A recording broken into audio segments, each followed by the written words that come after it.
Boa noite, nossos amigos e companheiros de estudos da ciência do Espiritismo.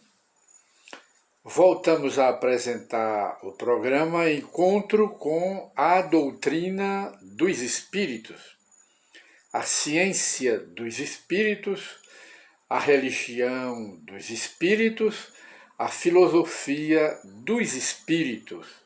Assim é o Espiritismo. E hoje, que é antevéspera de Natal, dia 23 de dezembro de 2020, voltamos a apresentar o programa Encontro com o Espiritismo, como dissemos, e antes de iniciarmos a abordagem do tema da noite, ou do nosso programa, gostaríamos de passar para aqueles que nos assistem uma frase muito interessante que nos ajuda a combater as amarguras, as tristezas e o esmorecimento, não é, pela vida, os desenganos e até mesmo evitar, consideramos também uma forma de nos precaver contra as violências, contra a ira, contra o desespero, contra a raiva, que tudo isso pode gerar tromboses, infartes e até mesmo AVC, derrame cerebral. E de repente nós nos veremos no nosso próprio velório, assistindo o nosso próprio velório. Estamos ali dentro do caixão. Tudo isso pode ocorrer, mas podemos evitar essas coisas, né? Tem muitas coisas que ocorrem na vida que estão para ocorrer, porque pedimos como prova no mundo espiritual, antes de reencarnarmos, pedimos muitas provações aqui no mundo e temos que passar por elas. Mas outros sofrimentos, outros desenganos, decepções, frustrações e coisas do gênero, passamos aqui na Terra por imprudência ou por falta de pensar, incúria, não é? Descaso pela vida e outras causas que não estavam para ocorrer, mas aquilo que nós estamos passando ocorreu devido à imprudência, imprevidência, abusos que nós cometemos. Aí gera consequências, porque os abusos, principalmente da saúde, os abusos, eles são causas, os abusos são causas, mas muitas vezes também existe por trás dessas causas outras causas. Esses abusos são considerados como semeadura. E nós sabemos que toda semeadura tem que ter a colheita. Às vezes a colheita não vem imediatamente, mas com certeza ela virá muito depois, porque existe uma lei universal que é a lei de colher aquilo que nós semeamos. Se semearmos o bem, colheremos o bem. Se semearmos o mal, colheremos o mal. Isso todo mundo sabe. Isso é uma realidade, que é uma lei de retorno, uma lei de semear e de colher, que é universal e que todo mundo sabe. A semeadura, ela é muitas vezes espontânea, a semeadura é espontânea. Agora, a colheita que é obrigatória. Nós devemos ter o Espiritismo, o Evangelho de Nosso Senhor Jesus Cristo, bem lido e bem meditado, bem compreendido. Não é um Evangelho decorado, é compreendido e aplicado na vida cotidiana. Isso é que é bom, porque faz reforma, faz mudança na vida da gente. E é dessa forma que o Evangelho, esses estudos que nós fazemos, eles têm uma dupla finalidade. É de cura e de preservativo. Porque se nós nos preservarmos, usarmos o Evangelho como preservativo, evitaremos muitos problemas na vida. Evitaremos a cura. A cura já é uma consequência, a cura, mas a consequência para curar o mal. Mas a gente pode usar o preservativo e o Evangelho, os conhecimentos do Evangelho, além de cura, eles são preservativos. Devemos usar o preservativo. Isso é o que a lição do Espiritismo traz para nós. E antes de iniciarmos o nosso estudo, que é apenas sugestivo para reflexão nossa, citamos aqui uma frase que é sobre, vamos ver, ora lá, sua fé, sua vontade, sua paciência e sua perseverança são suas maiores armas contra os desgostos da vida. Você perdeu o gosto pela vida. O homem começa a morrer quando ele perde o gosto pela vida. Ele começa a morrer. Vai morrendo devagar, porque ele perdeu o gosto pela vida. E a vida é muito preciosa. A vida é Deus que nos concede. Vamos zelar por ela. Vamos conservar a vida e não perder a vida. Desgastar a vida. Aí vamos ter que responder, porque é uma forma também de suicídio lento e indireto. Esse é um suicídio lento e direto. Termos tudo nas mãos e fazermos o contrário. Aí vem coisa ruim pela frente, não é?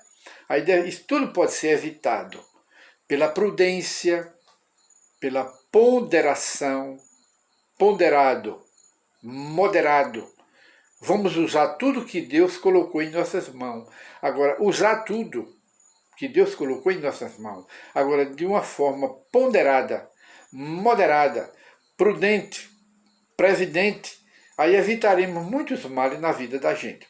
Aí ele diz aqui, sua fé, a fé verdadeira, sua vontade, sua paciência e sua perseverança são suas maiores armas contra o desgosto pela vida, o desânimo, que a pessoa perde o gosto pela vida e começa a morrer devagar.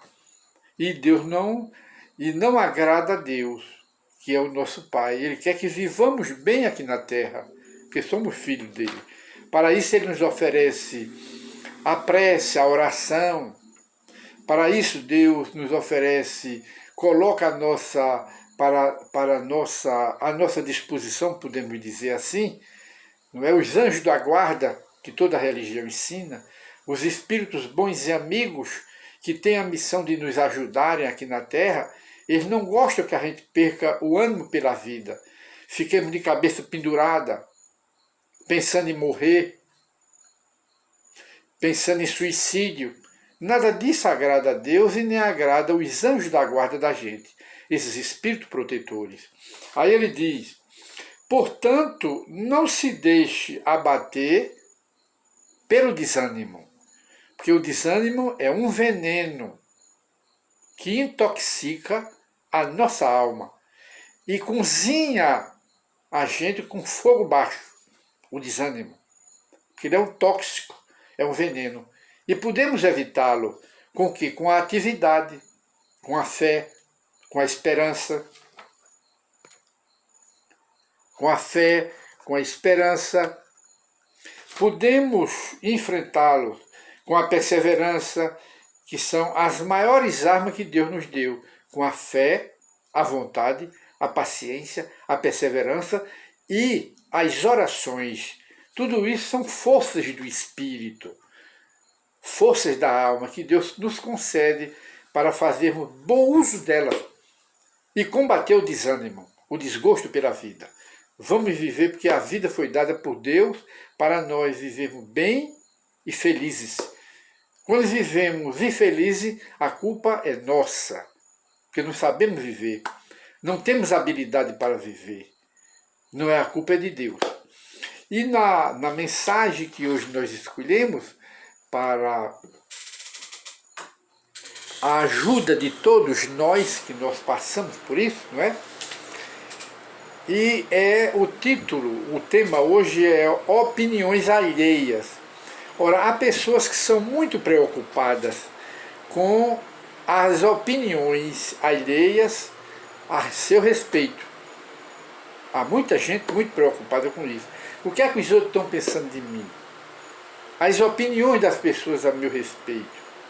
Ora, as criaturas que usam a consciência, que fazem as suas atitudes, suas ações, sua conduta, são pensadas, raciocinadas, e com base na sua consciência, elas não se preocupam com as opiniões alheias, que digam isso, aquilo outro. Mas elas não se preocupam, porque elas consultam a própria consciência. Porque a consciência é o grito de Deus. Deus age em nós, as leis de Deus agem sobre nós através da consciência, que cada criatura humana carrega em seu universo interior. Chama-se o micro-universo, carrega as leis de Deus. E são essas leis de Deus que estão dentro de nós, que apontam o nosso caminho, dirigem a nossa vida. Se nós nos dirigimos por essa consciência, que é a lei de Deus, que é o grito de Deus em nós, então não vamos nos preocupar com as opiniões alheias ao nosso respeito. E então, o autor aqui, que é um espírito, é o espírito de André Luiz, ele inicia opiniões alheias.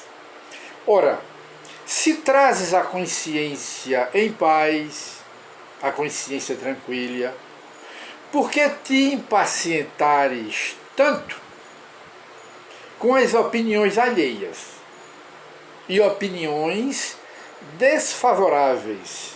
Por quê? Se agiste com a tua própria consciência, que satisfação tens a dar ao povo? Satisfação tens a dar à tua própria consciência.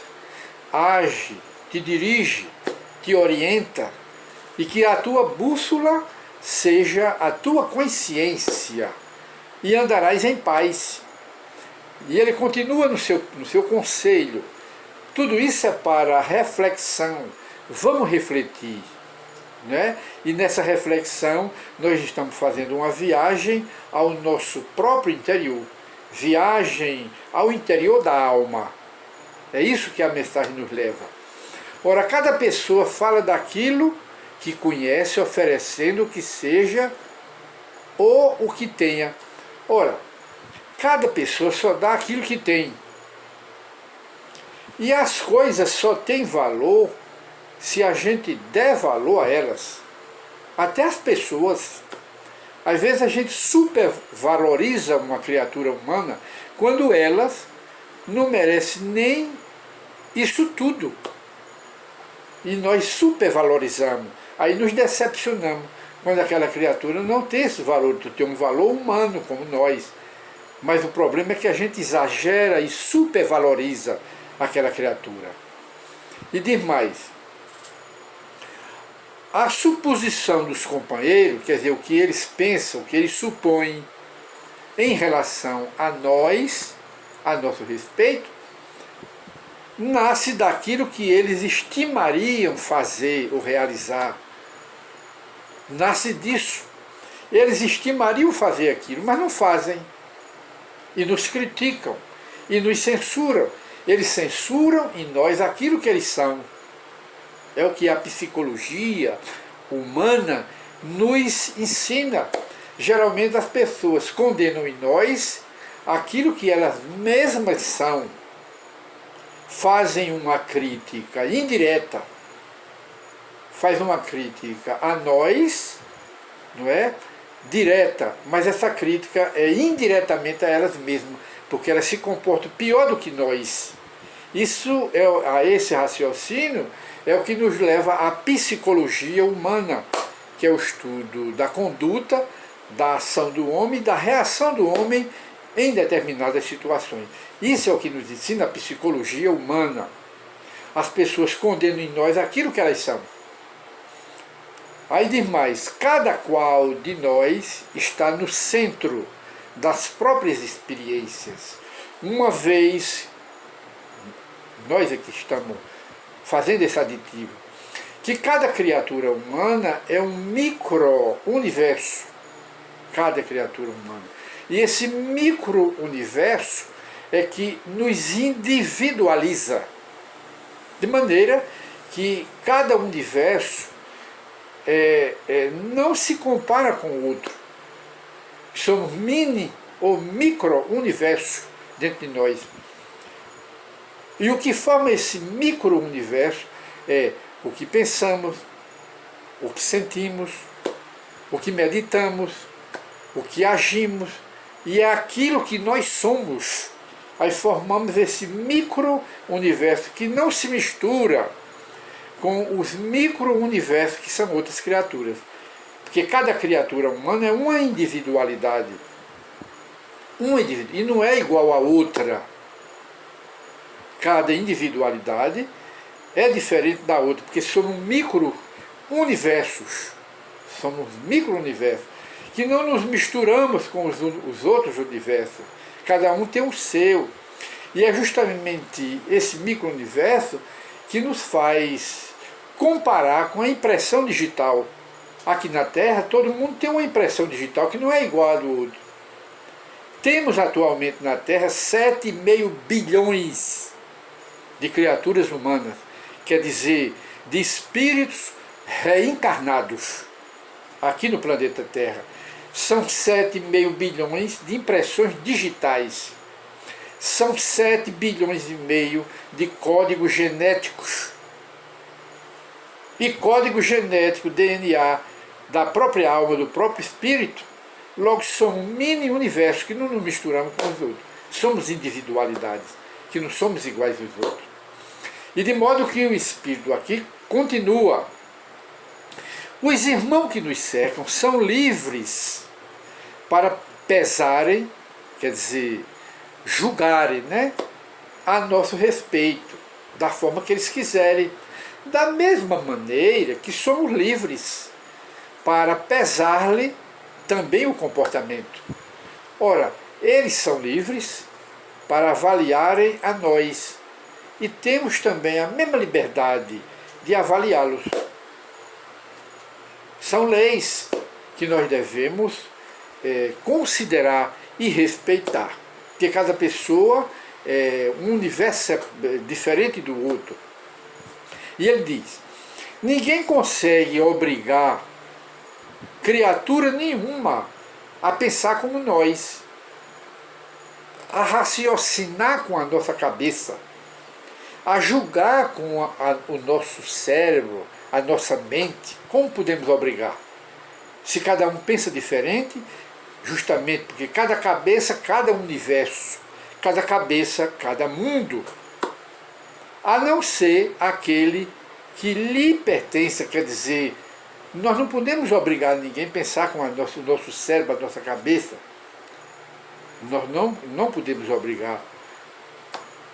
A não ser que nós pensemos com a nossa própria cabeça o cérebro, mas não podemos obrigar os outros.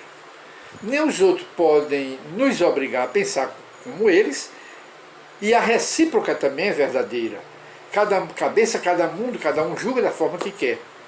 Ora, se uma pessoa se irrita contra nós sem nenhuma razão, isso não é motivo para que venhamos a comprar uma rixa desnecessária, uma inimizade gratuita, um inimigo gratuito. Alguém já dizia, dentro desse tema de que cada um pensa diferente, já dizia um pastor e uma pessoa de muita dignidade lá dos Estados Unidos, era Luther King, era um homem de muita fibra moral e espiritual, que lutou pela liberdade dos negros, dos de cores, lá nos Estados Unidos. E então ele costumava dizer, se você quiser arrumar facilmente inimigo, diga o que você pensa. E não é a verdade? Dizer como você pensa, posicionar-se dentro daquilo que você pensa, contra os outros, contra alguém. Se você estiver numa assembleia e você manifestar um pensamento contra os outros, é uma forma de arrumar inimigos gratuitos. Era isso que Martim, o nobre pastor protestante, Martin Luther King, dizia sempre: que arrumar inimigo, diga como você pensa. E é verdade. Ora, não vamos arrumar, conquistar, criar inimigos, criar rixa desnecessária com quem pensa diferente de nós. Vamos dar liberdade a eles, como nós temos a mesma liberdade. Então não vamos criar inimizade nem rixa, sobretudo em temas religiosos, em questão religiosa. Se nós formos criar inimizade baseados em questões religiosas, isso se chama o veneno, o ópio do fanatismo religioso. Esse é o pior que tem, que cria guerras, inimizades, rixas, não é? Rixas, porque cada um se acha o dono da verdade. Quem é o dono da verdade? É o que nós perguntamos. Quem é o dono da verdade? A verdade está com Deus, e de lá para cá tudo é relativo. Nós não somos donos da verdade. Nenhuma religião é dona da verdade. Qual é a dona da verdade? Nenhuma. Tudo é relativo nesta vida, e o absoluto está em Deus, com Deus. E de maneira que não vamos fazer inimizade e rixa, porque o outro pensa diferente, também em termos de religião, cada um tem a sua, e vamos pensar diferente, sem criar separação e sem criar inimizade, uma vez que o objetivo das religiões é unir, ligar, e não desligar, desunir, pelo fanatismo religioso. Isso é o que nos ensina a doutrina ou a religião do Espiritismo, que é a religião que une, que junta para crescer e não separa, desliga, e que não, o Espiritismo não vê as crenças religiosas como competitivas, que compete, que conflita com as outras igrejas, com as outras religiões. Não. O Espiritismo está no seu lugar, ensinando o Espiritismo a quem o quer, a quem o deseja. Não faz proselitismo. Não há interesse do Espiritismo em fazer proselitismo. Para quê? Para nada.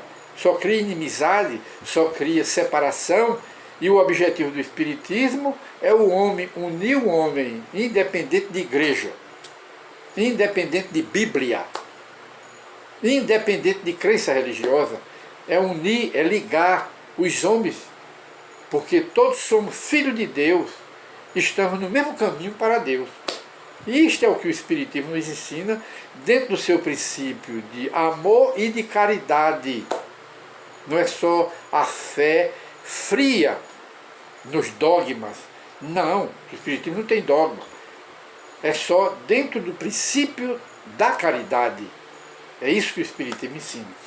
E para encerrar aqui esse pequeno comentário, o Espírito que dá essa mensagem breve, ele nos diz: ora, você está diante de uma criatura encolerizada, ela está com uma crise de ira, de raiva, colérica, da mesma forma que você se encontra perante de um doente.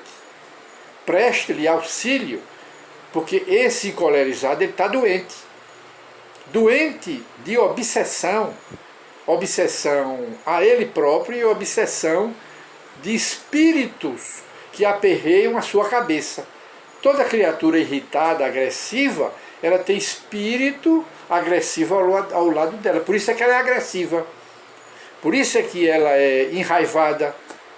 Porque ela tem espírito enraivado e agressivo ao lado dela. É preciso ver isso aí. Aí ele diz: toleremos uns aos outros.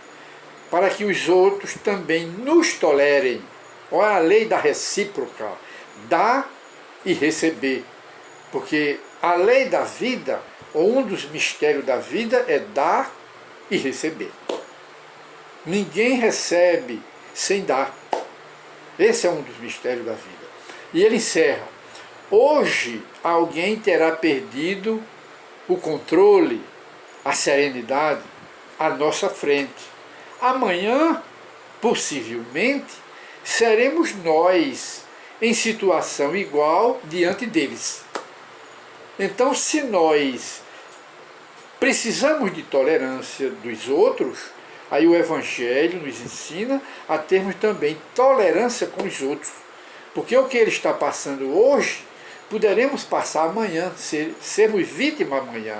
Isso é a lei universal da solidariedade humana, da mútua tolerância humana, dar e receber, que é o segredo da vida.